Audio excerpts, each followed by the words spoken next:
That's right. This video is for the real ones. A lot of you guys are not gonna try these fragrances. And the one thing I wanna make clear is that I'm not judging you for it. But I do feel sorry for you. So very sorry. The guys who have the guts to try these fragrances are not gonna regret it. You wanna be An alpha? You wanna be a Real man? Do you? Prove it. Try these fragrances. Try! Alright, let's get serious here. What fragrance you wear does not determine who you are. Let's be real. I'm not trying to draw lines here, but I am making this video to talk about a crop of fragrances that I think a lot of guys are going to be squeamish about trying, and I understand why. Some of it could be based on association. They may have smelled these fragrances on people they know or people they grew up with. But a lot of it is fear. A lot of it is fear of smelling like an old man. So if you have that fear, that's okay. We're talking about old school style fragrances. I have hand selected 10 fragrances in my collection, many of which have come out probably before a lot of you guys were born, but some of you definitely know these fragrances, maybe even wore them before I was born. And there's maybe a couple in here that are actually contemporary releases, but were created to smell reminiscent of fragrances of the past. So real men. Alpha men. I'm an idiot. Let's dive right into it. In no particular order. First one up is coming from Alfred Sung. It's called Sung Om. This is a beautiful soapy fragrance. Came out in 1989. Kind of smells like it. Does smell a little bit like the late 90s. Very fresh, very soapy. Some people say it literally just smells like a bar of soap. I see where they're coming from, but when you look at the note breakdown and you kind of smell it from that standpoint, you can really detect much more nuance. There's a lot of pine in here, a lot of aldehydes, some green notes. It is fresh and soapy, but there is a beautiful green herbal quality to it. A little bit of a spiciness, sparkling quality, very clean. Also pretty long lasting. It has a lot of depth and warmth, and as a result of its base, it actually is pretty dang long lasting. Really easy to wear, very versatile, but definitely not anything I would say is formal. I would keep this on the casual side.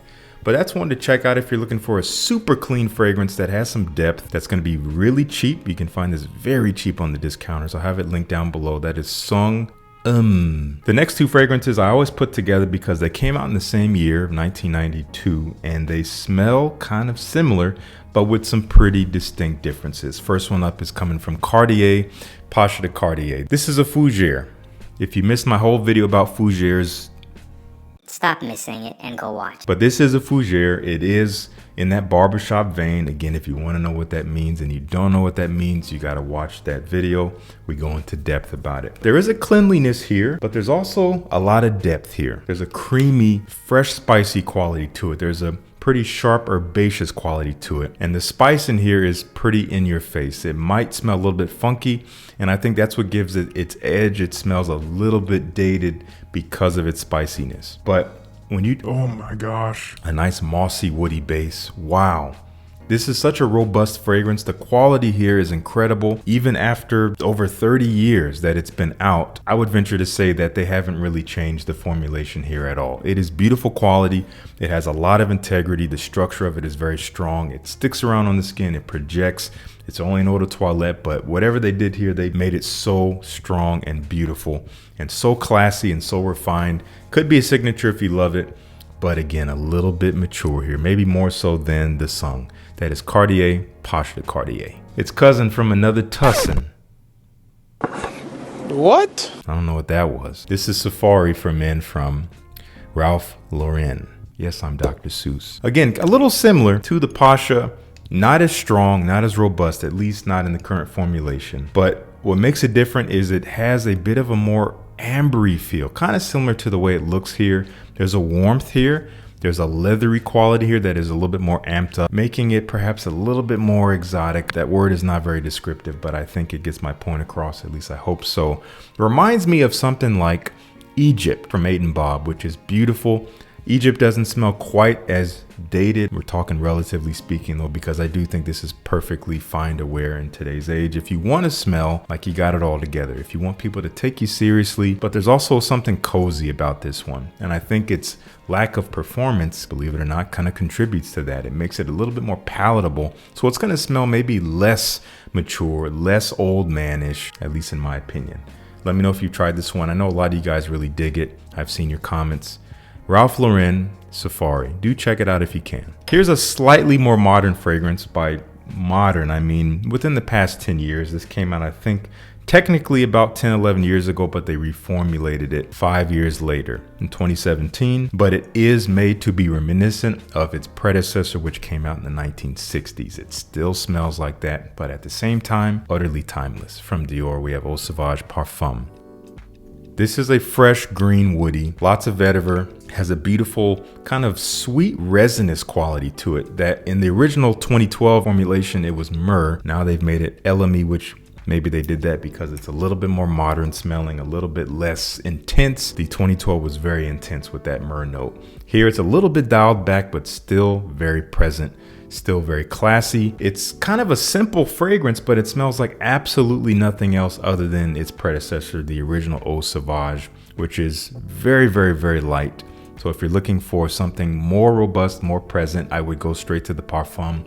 If you're afraid that this is a little bit too old manish, then I would check out the original Eau de Toilette. That is even more timeless smelling, I think, than this. Much more citrusy. But the Parfum is Alpha man, real. I'm gonna stop. That is Eau Sauvage Parfum from Dior. We got two back-to-back from Guerlain. This is also a fougere, but this is kind of a warm, spicy fougere, an ambery fougere, but it has an edge. This is called Heritage. Not saying that right at all, but you can read. There is that fresh, clean quality to it. Fresh, spicy, a little creamy, a little sweet, maybe sweeter than your average fougere because of this warm, ambery feel. And you do have what I smell as a little bit of a cumin spice, a slight Beau funk in here. Now, this came out, I believe, in the 1990s originally. If I'm not mistaken, if I am mistaken, it will be on screen.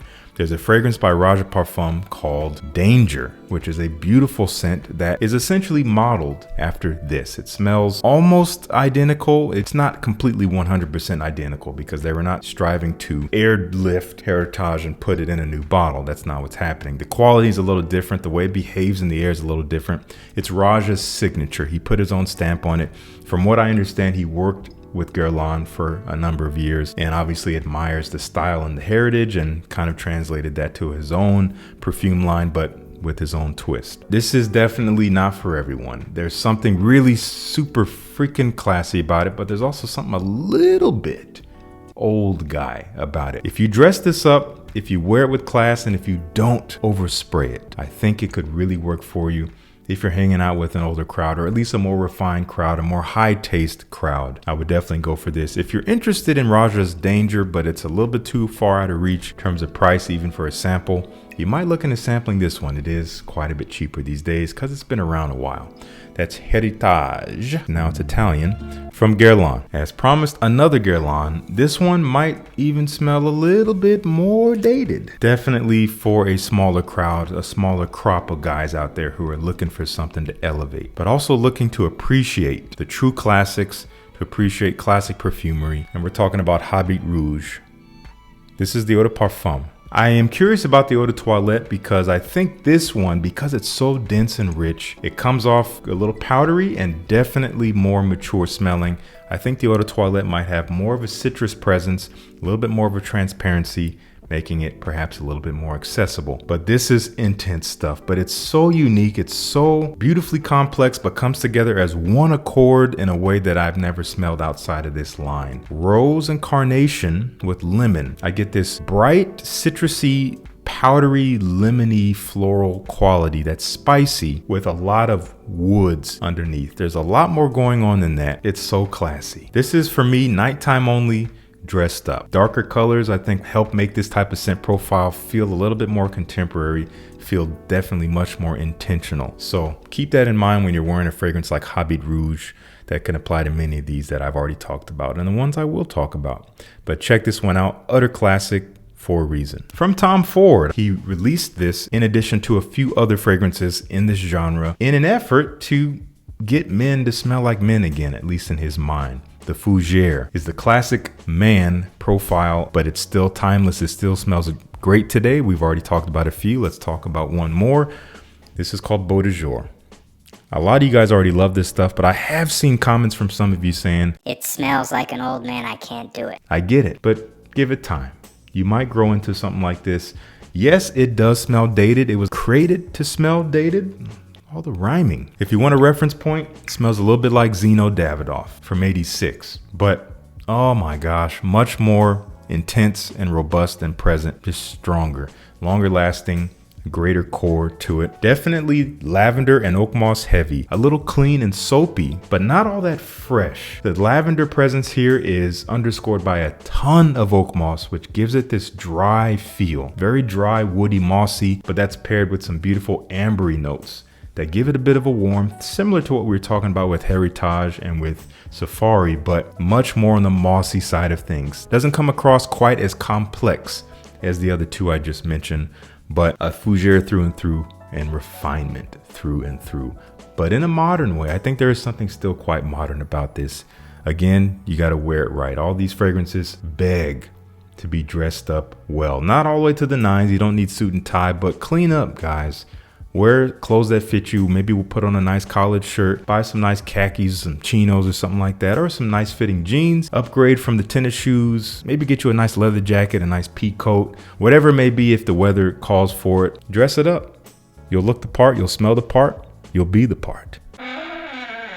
You'll be the man. That is Tom Ford Beau de Jour. This is one that few of you guys have tried. I'm pretty certain about that. From an indie house known as Beach Giza. This one's a little bit off the beaten path from what they typically do, but it's still very much in their wheelhouse, and the story behind it is very cohesive and it comes through the scent through and through. They call this one Jet Set. Look at this color, right? Look at that.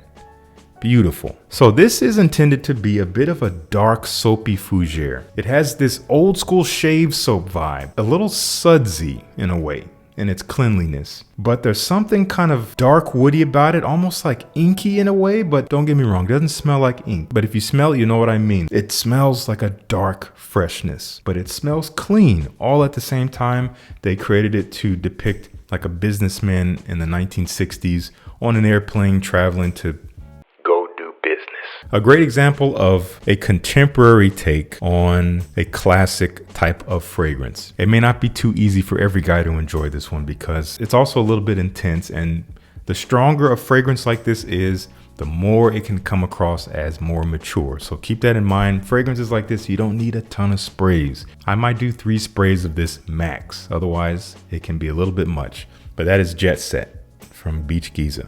Up next is the oldest fragrance on this list. Now, this is not an old bottle. This bottle did not come out in 1974, as was the time this fragrance was originally launched. This is obviously a reformulated version. It's probably weaker than it was, which I think, again, is for an advantage. Sometimes we often wonder, why do brands reformulate fragrances? There's a number of reasons. Some of them more favorable than others, but I think one of the reasons why this would be reformulated is because if they want to keep selling it in today's day and age, it's not going to sell in its original form. People can't really handle fragrances like this once was. From Givenchy Gentleman, again from 1974. Animalic, woody, maybe a bit mossy, fresh, sweet honey in here. Quite a unique and complex composition. Definitely screams older man. Definitely screams like shirt unbuttoned, hairy chest, lot of hair. I see that vibe, but I do think when you don't spray too much, when it doesn't come off as a pungent odor, as just a lightness that people can smell when they get close to you, it's authoritative. You have people's attention, they will take you seriously, and as a result, there's even something calming about it because people know that they can trust you, they can rely on you. I'm taking it further than perhaps anyone would ever take why they'd wear a particular fragrance, but I think about these things all the time. I think it can have an effect, and it's not all about getting people to like you and telling you that you smell good. That is just the surface. This is one way to break the surface. Givenchy Gentleman 1974. And our final fragrance came out just a few years later, I think 1978, from Caron. One day I'll say that right. Not for everyone here, but a stunning composition. Lots of depth, lots of layers here. Smells like nothing else I've smelled. Called Yatagan. Beautifully herbaceous. I get a ton of herbs in here. I think basil is pretty heavy, but behind it is this almost sweet resinous quality. Again, kind of like the color of the juice here, maybe a little bit woody. It's such a blend that it's hard to really distinguish any one thing. It wears beautifully on the skin. I find that it's long lasting on me, but it doesn't project like crazy. Again, I would not want this kind of scent profile to do that because it sends the wrong signal. There's a mismatch in terms of where they're smelling the scent from. You would expect me to have gray hair.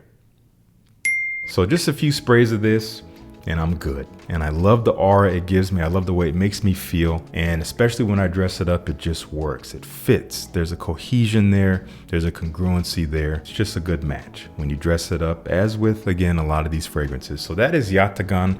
I'm going to have links to every fragrance I just talked about down in the description. I encourage you to check them out. If you have not checked out fragrances like this, if you've been a little bit afraid or averse to these older fragrances or ones that came out before you, or maybe when you were really young, or fragrances you smelled on older people, you might be surprised. I'll link to whatever samples I can find. Let me know if you've tried any of these down in the comments. And thank you so much for tuning in. Peace. I'll see you in the next one.